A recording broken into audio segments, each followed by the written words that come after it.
प्यारे बच्चों, 9वीं कक्षा के विज्ञान के तीसरे चैप्टर परमाणु एवं अणु के चौथे लेक्चर में आपका स्वागत है। आज के इस लेक्चर में हम मुख्य रूप से दो टॉपिक्स पर चर्चा करेंगे और वो टॉपिक है अणु और आयन। यहाँ हम अणु और आयन की परिभाषा भी समझेंगे और इनसे जुड़ी कुछ महत्वपूर्ण बातों को भी आज के इस लेक्चर में समझेंगे। तो प्यारे बच्चों, पिछले कुछ लेक्चर्स में हमने तत्व और यौगिक के बारे में बहुत अच्छी तरह से समझ लिया था। फिर भी मैं आपको जस्ट एक मिनट में रिवाइज करवा देता हूँ कि तत्व क्या होते हैं और यौगिक क्या होते हैं। कि तत्व क्या होते हैं? तत्व वो सरलतम शुद्ध पदार्थ होते हैं जिनको किसी भी साधारण भौतिक या रासायनिक अभिक्रिया द्वारा हम और ज्यादा सिंपल पदार्थों में नहीं तोड़ सकते। तो जैसे आपको ये सामने टेबल में दिखाई दे रहे हैं, ये 118 हमारे पास तत्व ही रखे गए हैं और इन तत्वों के आपस में संयोजन से यानी एक निश्चित अनुपात में मिलने से जो शुद्ध पदार्थ बनता है उसको हम क्या कहते हैं? यौगिक कहते हैं। तो ये बातें हमने पिछले लेक्चर्स में डिस्कस कर ली थी। इसके अलावा हमने परमाणु के बारे में पढ़ लिया था कि परमाणु क्या होता है? किसी भी तत्व का वो छोटे से छोटा कण होता है जो स्वतंत्रता पूर्वक किसी भी रासायनिक अभिक्रिया में भाग ले सकता है। क्या बोला मैंने? कि तत्व का वह छोटे से छोटा कण जो किसी रासायनिक अभिक्रिया में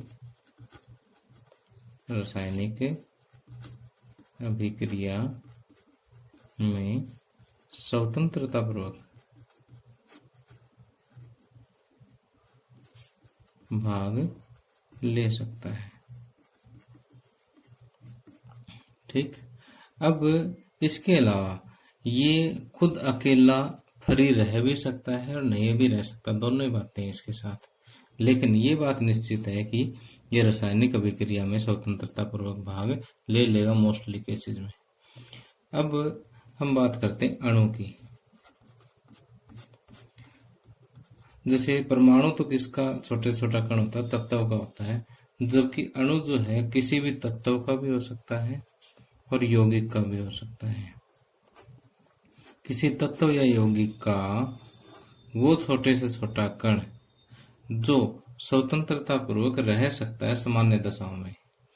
ठीक। जो क्या है? स्वतंत्रता पूर्वक जो रह सकता हो, जो सामान्य दशाओं में स्वतंत्रता पूर्वक रह सकता हो, वो छोटे से छोटा कण जो है वो क्या कहलाता है? अणु कहलाता है। चलो एक उदाहरण देकर समझाता हूँ, आपको बहुत अच्छे से समझ आ जाएगा। जैसे मान लीजिए हमारे पास ऑक्सीजन है। ऑक्सीजन का ये O जो है एक परमाणु है। ठीक। ये O है, गोला नहीं लगाया मैंने, O है, इंग्लिश का अक्षर बड़ा कैपिटल O है। तो ये एक परमाणु है।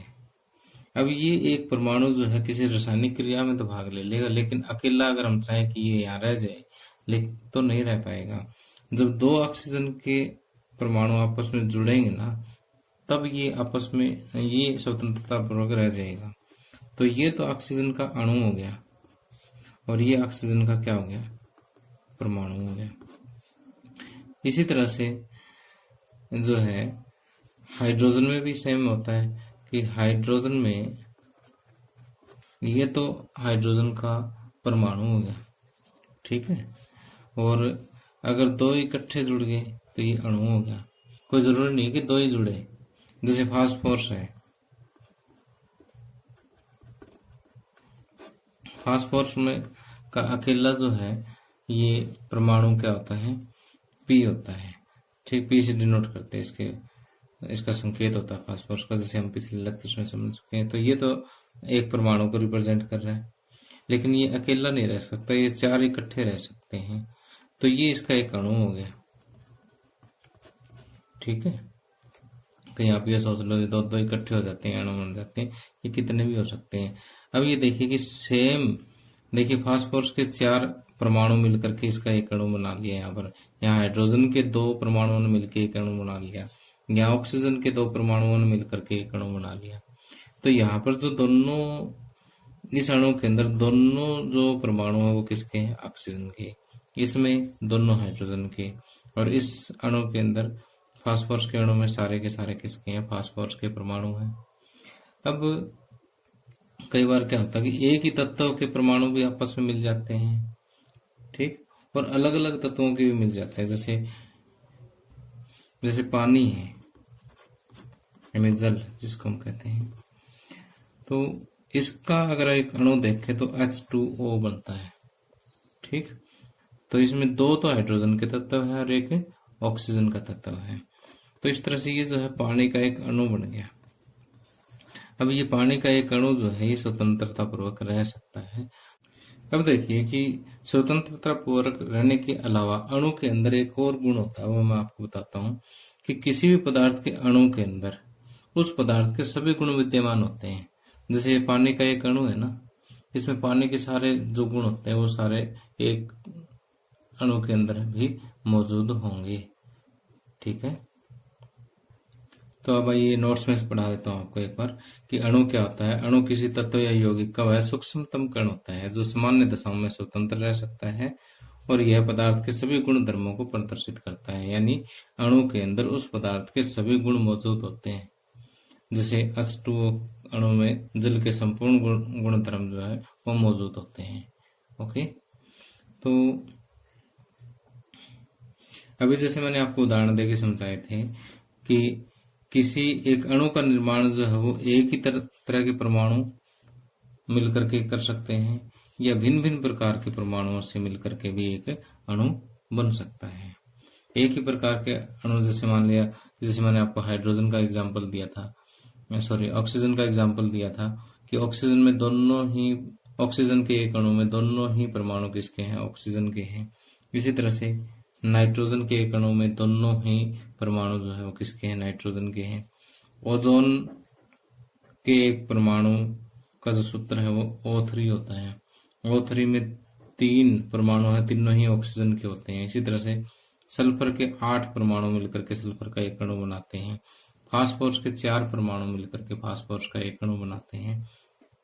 तो हम ये कह सकते हैं कि अणुओं को दो भागों में बांट सकते हैं। एक तो एक ही तरह के परमाणुओं से निर्मित, ठीक, जिन्हें हम तत्वों के अणु भी कहते हैं। क्या कहते हैं, तत्वों के अणु।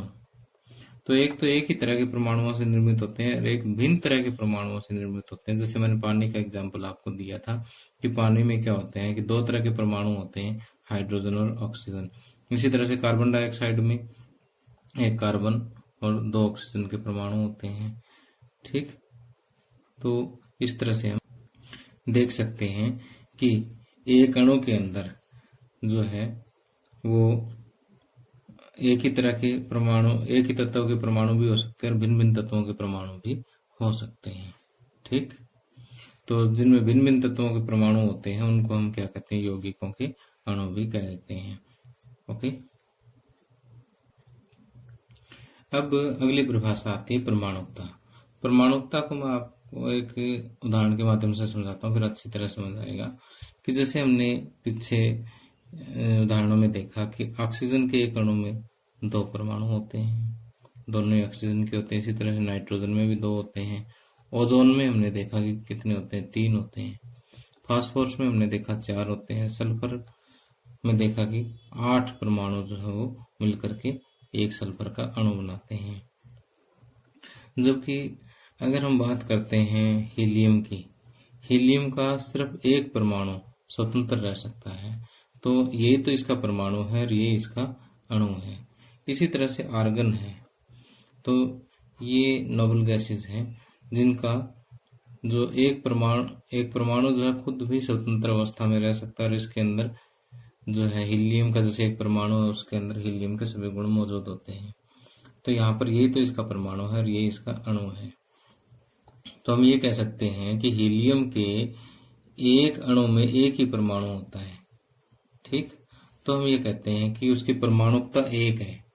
इसकी परमाणुकता क्या है, 1 है। और यहाँ पर ऑक्सीजन के एक अणु में देखिए ऑक्सीजन के 2 परमाणु है तो इसकी परमाणुकता 2 होगी। इसी तरह से नाइट्रोजन की परमाणुकता भी 2 होगी। अब इसी तरह से ओजोन का बताइए कितना हो गया। ओजोन की परमाणुकता देखिए कि ओजोन में 3 ऑक्सीजन के परमाणु है तो इसकी परमाणुकता कितनी होगी, 3 होगी, ठीक।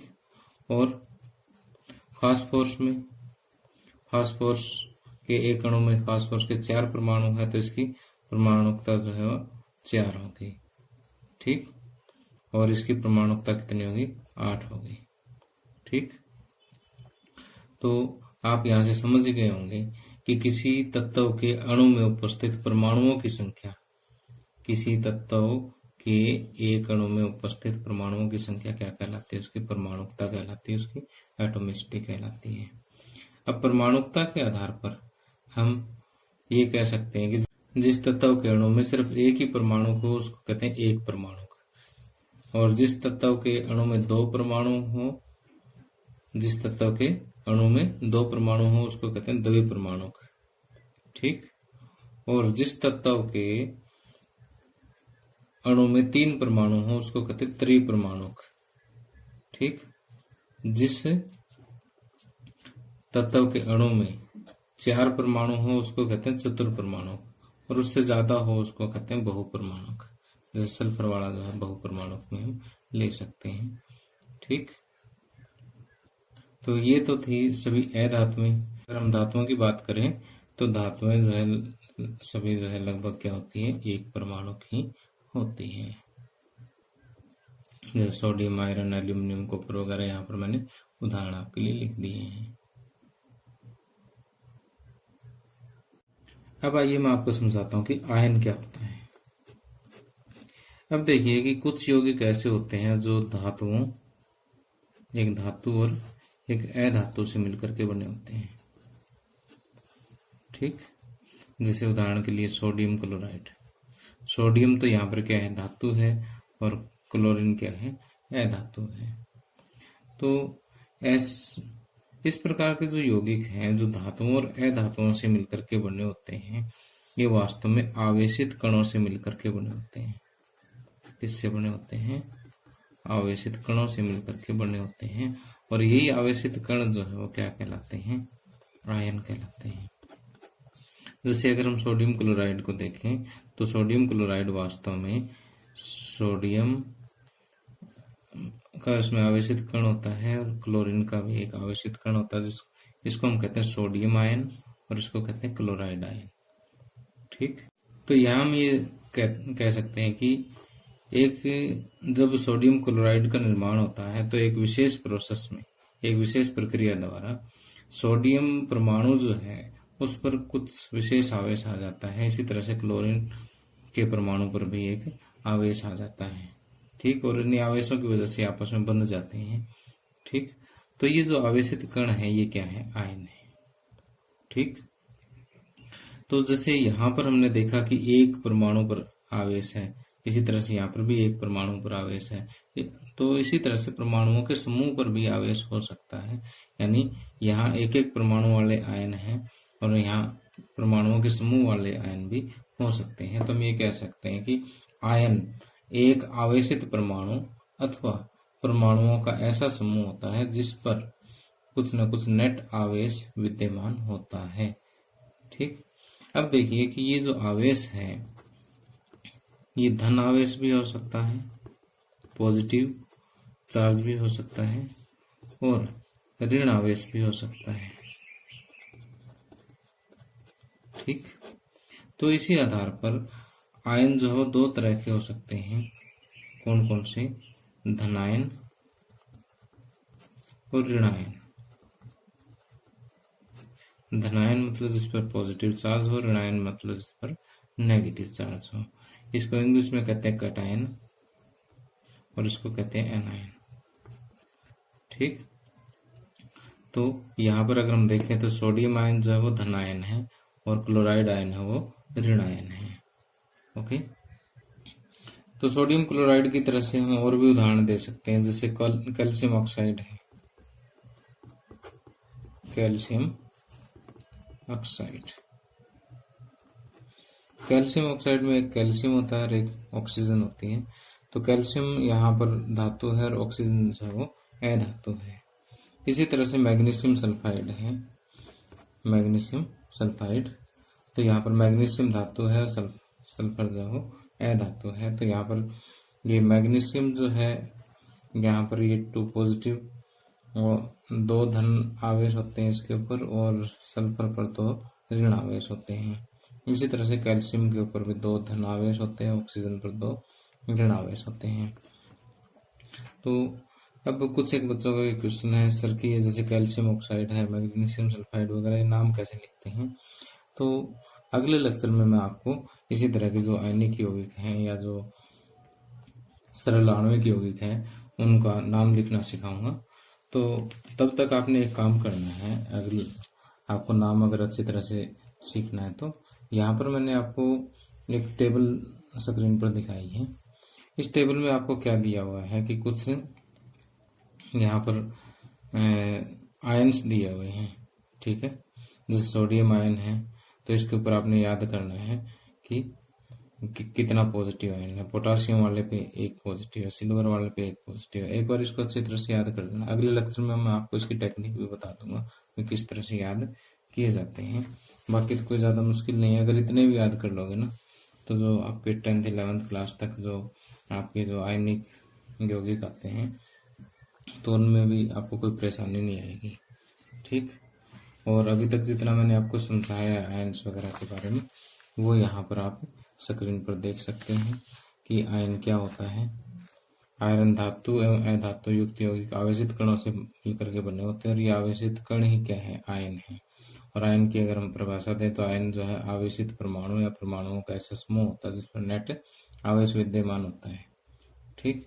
ये धन और ऋण 2 प्रकार का हो सकता है। धन आवेशित कण जो है धनायन कहलाता है और ऋण आवेशित जो आयन है वो ऋणायन कहलाता है। और ये यहाँ पर मैंने एग्जाम्पल दिए हुए हैं और आपने साथ में क्या करना है कि ये टेबल अच्छी तरह से लर्न करनी है। तो अगले लेक्चर जो है बहुत ही इंपॉर्टेंट लेक्चर होगा हमारा, उसमें मैं आपको रासायनिक सूत्र और उनके नाम लिखने सिखाऊंगा। तो अगला लेक्चर आपने किसी भी सूरत में मिस नहीं करना। Thank you, have a nice day.